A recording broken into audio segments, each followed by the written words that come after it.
This Facebook Live focuses on diagnosing adrenal fatigue and chronic fatigue in general. By this, I mean just always feeling tired, okay? And also the benefit of receiving medical support, but the detriment of receiving medical support. So, last time I did this, I couldn't see if anyone was on the line with me. I'm hoping that this time I'll be able to see. So if I don't acknowledge anyone, it's because I can't see you. And I welcome any comments. If you're watching the replay, just I'll be addressing those comments later as well. So please comment below the replay if you are watching it. Okay, so if you don't know who I am Kerry Magnus. I'm a holistic psychologist and a BodyTalk practitioner. I live in Cape Town, South Africa. I'm a mum of two. I have an 8-year-old daughter and a 5-year-old, almost 6-year-old son. And I'm married. I am very fortunate to have a home-based practice where I see clients one-on-one. And I also do a lot of online work and see clients for general therapy, but mostly around addressing chronic fatigue and overwhelm and stress-related disorders. I support clients with a body, mind, and spirit approach to support them to understand the underlying psychology that prevents them from healing from their fatigue, and that also keeps them stuck and depleted in fatigue. And what an amazing journey it is, because what tends to happen is that as they become aware of what's keeping them stuck in fatigue and understanding that better, they are able to then discover their truth, who they truly are, when they're not living from a place of striving, pushing, doing, and trying to feel safe and in control. Okay, so to get going, I have been there. I was diagnosed by adrenal fatigue. I was bowled over by adrenal fatigue when I was, well, I don't even know how old I was then, 33, in 2012. And I had symptoms before that and had seen doctors who hadn't been able to support me, but it was particularly bad in 2012 after the birth of my first daughter. And I was fortunate enough to receive a diagnosis from a functional medical doctor who I was fortunate enough to know she was my sister. And that was very fortuitous for me, and I believe it's part of this journey that has brought me to this place to be able to also share with others and support others. And yes, it helped. The right medical support definitely helps. And a diagnosis definitely helps, because it helps you to feel like you're not going crazy. It helps you to feel validated and acknowledged, and helps you to realize that there are things that can be done. But we are programmed to give away our power to experts outside of ourselves to tell us what to do. And we are also programmed to look for a quick fix to make things better. So I'm going to speak to that a bit today, because that can be to our detriment when healing from adrenal fatigue. So let's start from the beginning. If you are watching the replay, I'd love you to let me know if you have experienced adrenal fatigue. I'm imagining you have if you're watching this, and if you have received a diagnosis. It's always useful to know how many of you have received a diagnosis, and if you have, if you have received a diagnosis, who was it from? Was it from a doctor? Was it from a naturopath, integrative doctor, etc.? And I'm not seeing if anyone's online with me, so I'm really sorry if anyone is. So I'll have to look into that, because that was what happened last time too. All right. There are many causes of fatigue from a conventional perspective. So obviously you're going to want to rule out chronic disease and things like cancer, heart failure, and a conventional doctor can certainly help you with that. But there are many other causes of fatigue, things like insomnia, low potassium and sodium levels, anemia, so that's iron levels, hypoglycemia, hypothyroidism, blood sugar problems, blood pressure issues. Let's have a look what else. I printed out a little list here. Things like not being able to assimilate your nutrients properly, or not having enough food. Then obesity, anxiety, and depression, that's a biggie. Mainly depression more so than anxiety. And infectious diseases, mono, Lyme. And any one of those things can cause fatigue. And generally, like I say, if you go to a conventional doctor, they're going to try and rule out chronic diseases, or like they're going to rule out things like heart failure and cancers, and maybe they'll pick up an infectious ongoing viral issue like mono or Lyme disease. But for the most part, they're looking for the one thing that they can fix. And with chronic fatigue, often it's many of these things. It's anemia, it's low potassium and sodium levels, it's hypoglycemia, it's what else did I say? You will be experiencing insomnia, you'll have low blood sugar, and they're all connected. So when you go to your doctor, and your doctor's going to say, well, let's just try and address your blood sugar issues, and very seldom will they even do that. They'll usually focus on the insomnia, they'll try to focus on the stress, they'll focus on getting your iron levels normal, and they're focusing on a minute part of the picture. And so generally it helps maybe a little bit, but it's not going to help that much. And here's the thing, is that your conventional doctors have been trained to look at the body in isolation and to look at symptoms in isolation. Even looking at specialities, doctors have been trained to specialize on one part of the body, which actually doesn't make sense, because the body and the mind function as a system. So if you just explore systems theory, which underlies nature, it underlies how we are made, it underlies nature, it underlies everything. Everything is a system, and it's impossible to understand a symptom without looking at the whole picture.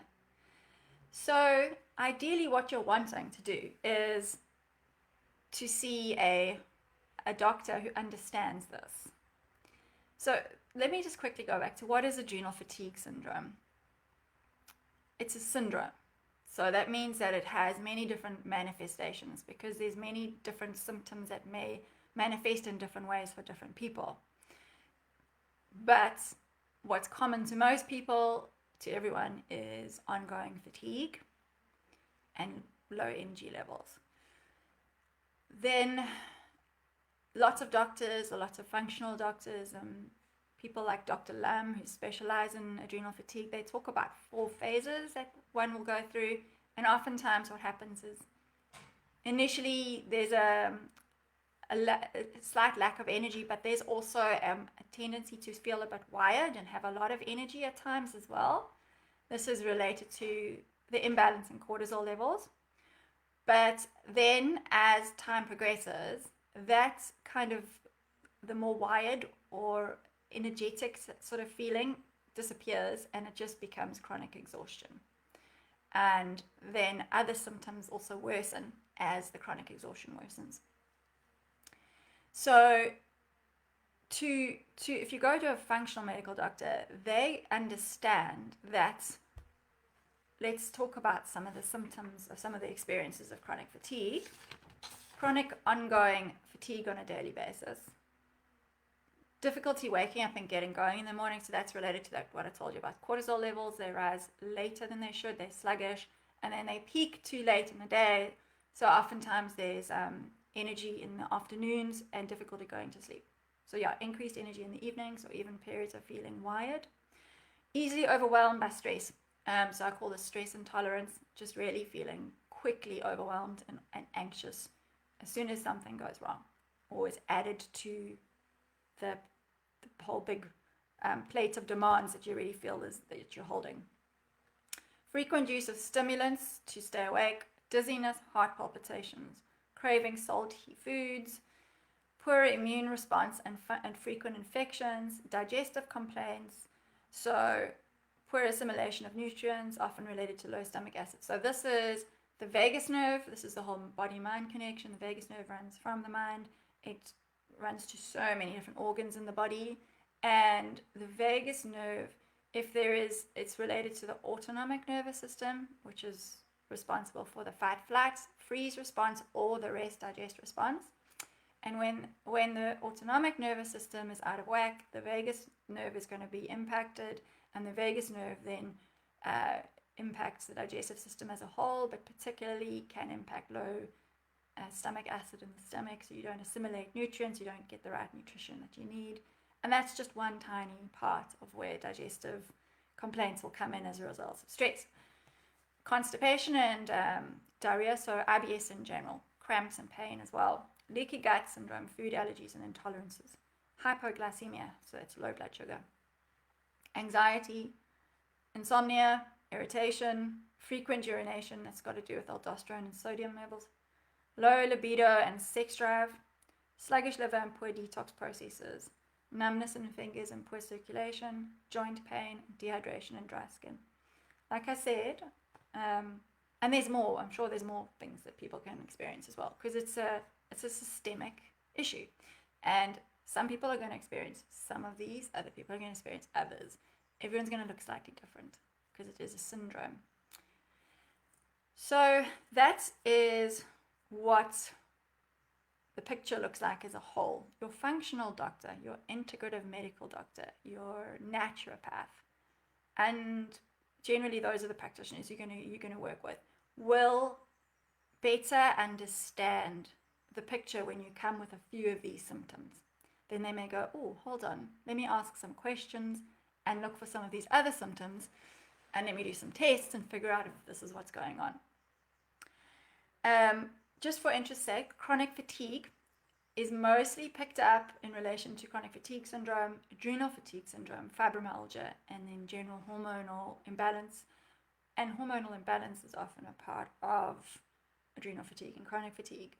So those are the things that your functional medical doctors and integrative doctors are going to be looking for, largely, but not only. And they're going to then send you for labs. So in other words, tests, saliva tests, urine tests, blood tests. Now here's what's also important to know about your conventional doctors. So conventional doctors will say, this is where I always get confused when I say this, the conventional doctors are going to say, this is normal, and that is abnormal on this side and this side, okay, but this is normal. Your functional medical doctor goes, no, that's normal.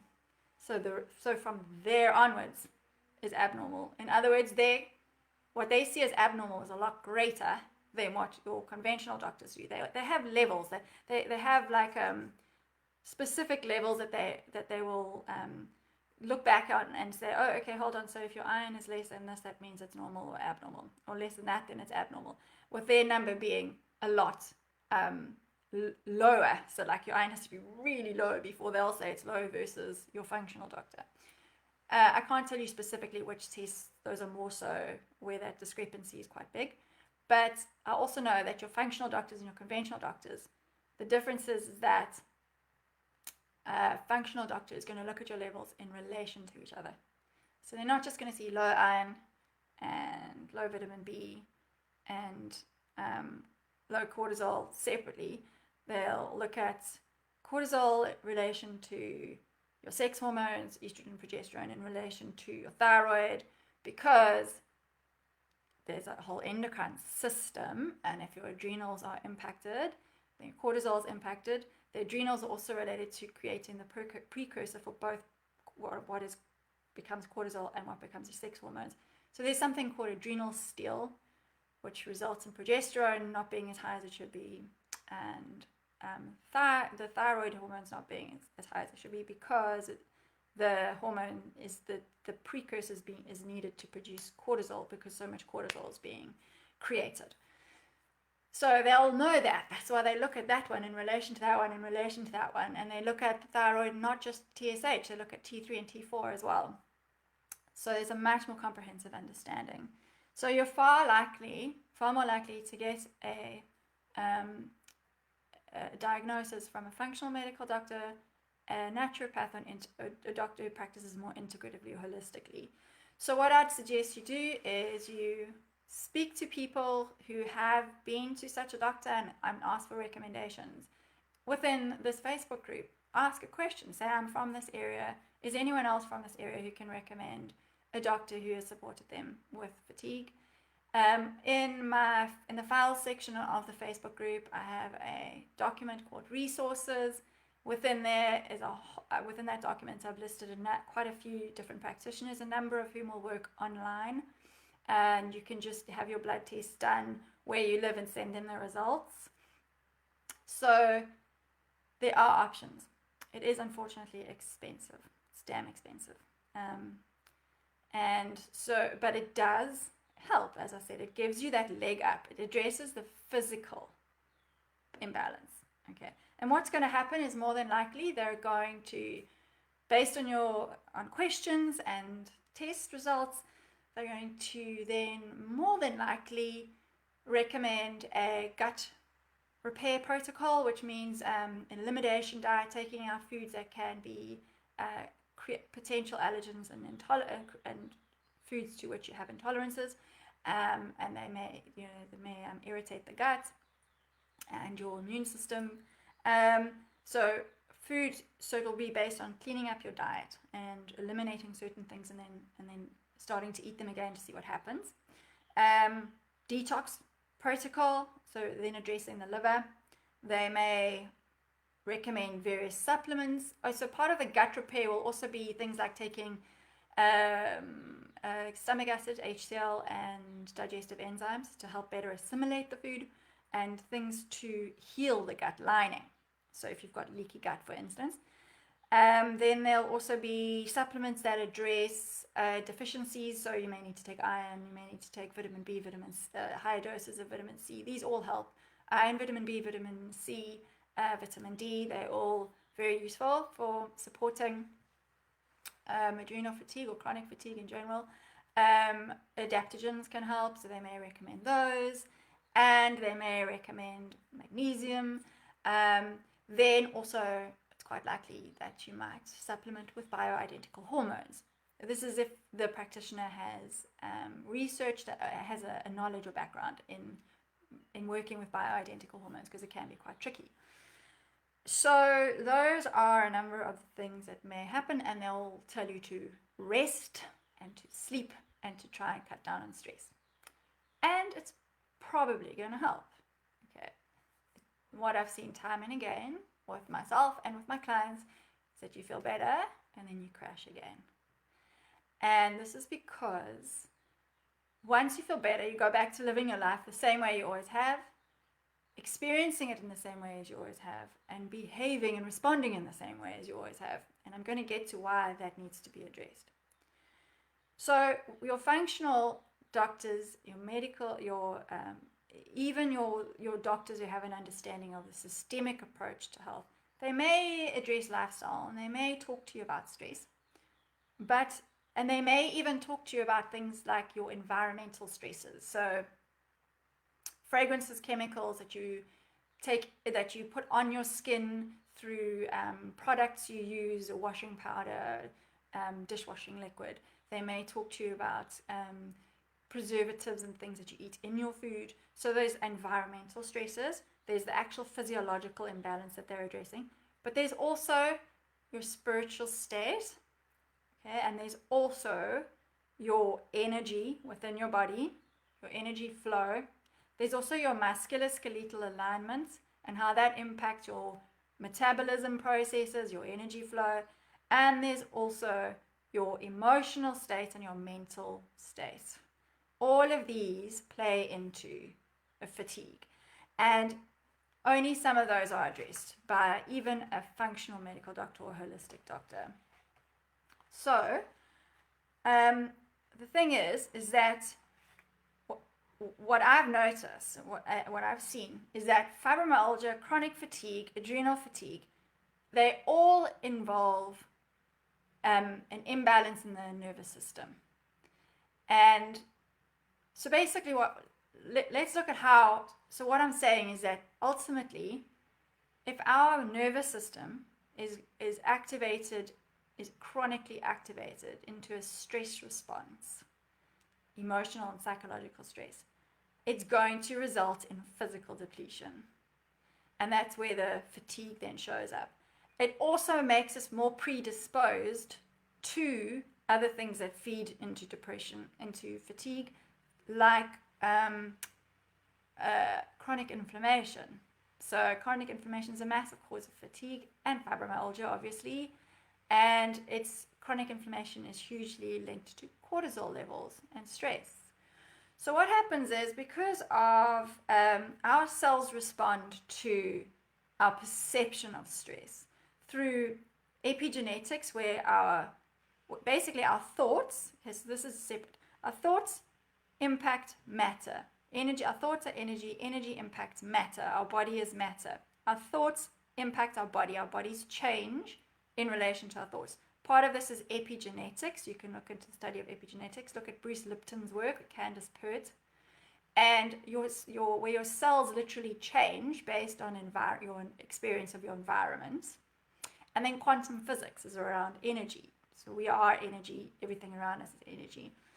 So our very perception of stress or of our environment is stressful is going to result in our bodies responding in a way to perceived threat. And what this means is that we go into fight, flight, or freeze response. This is good. We want to do that if there's a threat, and over a short term period of time, it's fine. What it does is that your digestive system shuts down because you need energy for fight, flight. Your immune system shuts down because you need energy for fight, flight.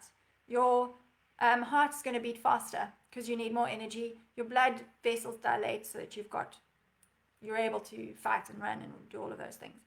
Your adrenals pump out cortisol and adrenaline, and other things are then not going to your thyroid, your sex hormones. You definitely don't want to be having sex when you're under threat, right? So that's going to shut down. Your blood sugar is going to be impacted in a way where you get a whole lot more sugar and energy. There's so many things.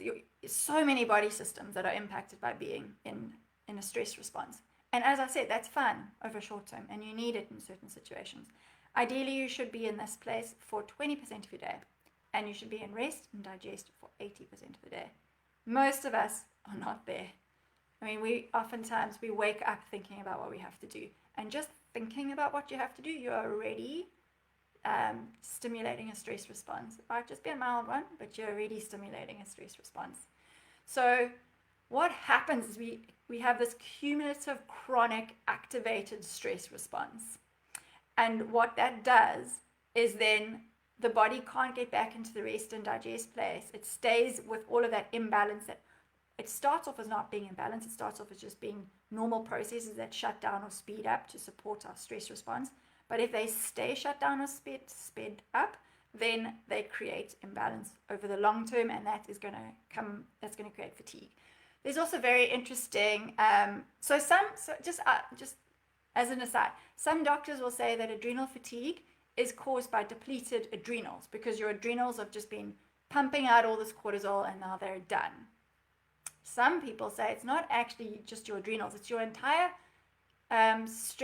your entire autonomic nervous system that's out of balance. It's calibrated wrong. So if you have had chronic stress for a long period of time, it's like you very easily then can get triggered into a stress response, and you also don't very easily go back to baseline properly.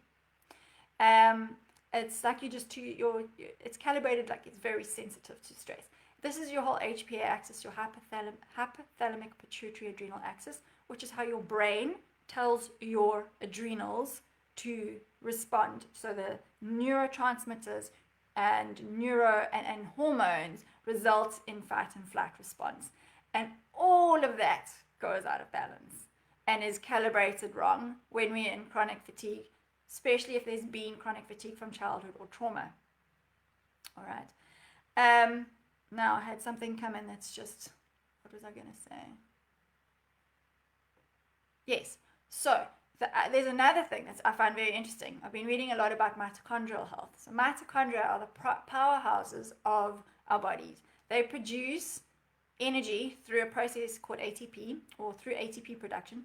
And there's new research by Robert Nouveau who talks about the cell danger response. And basically, when your brain perceives a threat, now let's just remember, if I haven't made this clear, as soon as you even think a thought that that feels stressful, so there's no tiger or fire out there, you just have a thought about this project or meeting that you need to do, that stimulates the fight-flight response.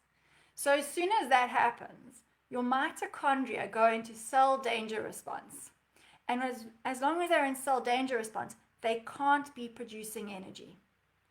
So let me say that again. As long as every time that you think that there is stress, or think about something stressful, and your body goes into a stress response, your mitochondria go into cell danger response, and then they cannot be producing energy for you. So you cannot be in a state of vitality and health if you experience chronic stress. Okay, so to me, you cannot properly address your fatigue unless you address why you are often in a stressed state. And this is, and I've seen it through my own process. So I after I was diagnosed, I crashed 4 or 5 times. Kept on going back to the doctor. So I even had a really wonderful a doctor of Chinese medicine who said to me, you know that you can't just take the supplements, right? And I was like, yeah, I know that, obviously. But when you're in it, you're so, the way I think of it is, I was so exhausted. I had 2 young children. I knew that it wasn't, that I couldn't just rely on the medications and the supplements, but I was too tired to figure out how else to do it. I didn't have the capacity, and I didn't know who to go to. I didn't know who to go to tell me how to do it differently. And after the 4th crash or the 5th crash, I was like, this is enough. You know the answers. You know that there is something within you that is recreating this pattern that needs to be addressed. And that was when I started exploring my sense of not feeling safe in the world and not feeling good enough. So to better understand this, if you go to the announcements in the BodyTalk group, there is a link for an ebook that I have written where I talk about the holding personality. I'm not going to go into it now, but basically the gist of it is that if you grew up in an environment in which for whatever reason your parents could not emotionally support you, often because they had their own stuff going on, then there's a tendency to become self-reliant, to need to be in control, and to just hold everything together. And this actually creates an increased perception of stress and threat, and your stress activation is going to be very high, and coping mechanisms that make us more easily stressed and use up energy. And if that's not addressed, you're going to keep crashing. Okay, so where does that leave us? Means that absolutely, go to the doctor, get the diagnosis. It's wonderful to have that validation. It's wonderful to have the support, and it does help. But you can take your supplements in the morning, and then you can work a 10-hour day and grab snacks on the run, and you're going to waste all the supplements you've just had. You can eat clean, good food and all the stuff that's really nice and nourishing for your body, but you're worrying about your children while you're eating, or you're shouting at your partner and arguing with your partner, and you're undoing everything. You can take hormones to support your adrenals and to build up your sex hormones as well, your progesterone and adrenal estrogen balance. But if you're constantly using every spare free moment you have to finish something else on your perpetual to-do list, you're undoing all the work you've done. So it's a waste of money, okay? The best way to do it is to get that support, get that leg up physiologically, address the physiological imbalance, and then address the energetic imbalance in your body, the psychological imbalance, and any spiritual support you need that can also help you with this process. So you can you could see a therapist, a psychologist, a counselor to help you to better understand your stress patterns, to get tools to manage your stress better, to address your traumas. You can use energy modality work like Reiki, EFT, BodyTalk, and I'm sure there's many more that some of you will be aware of. And all of these are going to help, and I can certainly recommend that you do them. And it's going to take time to do them. For instance, what I do when I coach clients through my Fatigue to Flow coaching program is it's a process, and all of these parts can be done separately with different people as well. It's just that through my own process, I've become aware of what needs to be focused on, and I have put them all together in the package. So the things that you could focus on, and that if you were working with me, you'd focus on, would be learning how to connect back to your body, to feel when you've gone into a fight-flight response, and to use your body to come back into rest and digest and to self-regulate. You will connect to your spirituality in a way that enables you to feel safer. We'll also work with the inner child to help this. Basically, it's around reparenting yourself to break old patterns. And the spirituality, where that helps, is that all of us have within us an evolutionary drive to become our greatest and highest version of ourselves. It is the same consciousness that makes a caterpillar turn into a butterfly. It is within us. We have access to it, but we tend to override it by doing what we think we should do to feel safe and to feel good enough. So this is about connecting back to that. I support clients to understand stress, to know how to release beliefs that are not serving them. I support clients to release trauma, particularly through a process called BWRT. So you could also look into BWRT if you wanted to.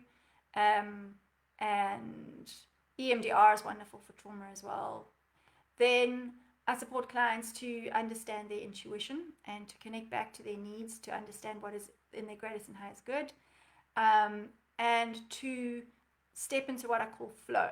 So if you are connected back to yourself, if you start to feel what it is that you need most for your healing, if you start to open to source, so source is like, it is the consciousness that gives us life.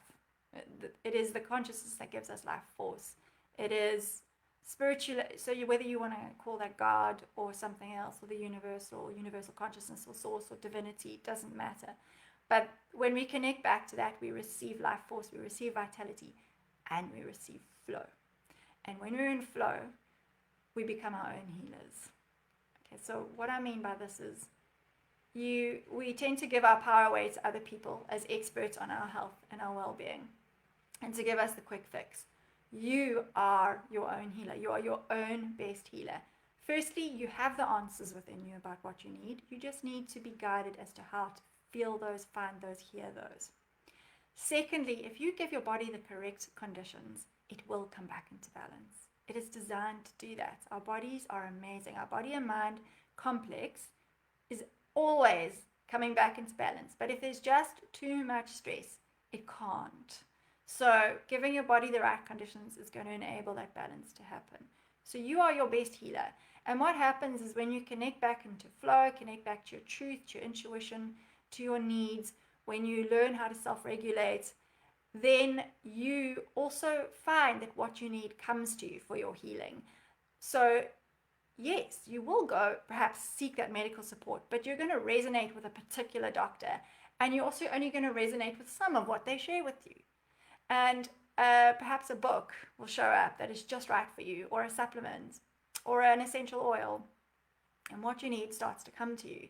It becomes so much easier, and you feel so much more empowered. And this is all part of feeling more vital, having more energy, feeling more awake, alive, joyful. It's amazing. It's amazing actually watching it unfold. So if you do go to a doctor, just starting off, what I'd recommend is just remember you are the expert on your health. They may tell you things that you don't agree with, and you don't have to agree with them, okay? Because they know more than you, but they also don't know you, and they don't know your specific situation. So let me give you an example. I went to a functional medical doctor who helped me with my nutrition largely, and she recommended a form of magnesium. And I noticed that my blood sugar kept crashing every time, from the moment I started taking this magnesium. So I stopped it and started it. And then I said to her, listen, I can't take the magnesium because it's causing blood sugar. And she said, no, that's not possible. And I said, no, it is. And then I stopped it and started it again. And for sure, it was definitely connected. So I stopped it and I said to her, I can't take it. I'm not going to. So she recommended another form of magnesium and it was fine. I later, actually 2 years later, found out the connection between some forms of magnesium and blood sugar. So because you'll also find that opposite, paradoxical things can happen with adrenal fatigue. Some people can thrive on an adaptogen and other people will just tank on it. And the doctor can't know that. So you've got to listen to yourself. You've got to trust what your body is saying. And just because the doctor says it's good for you doesn't mean it's good for you. So by all means, take their advice, take their suggestions and their recommendations, but know that you don't have to do it all and that it may not apply to you. So listen to yourself and talk to them, ask them questions, give them feedback. You are the expert.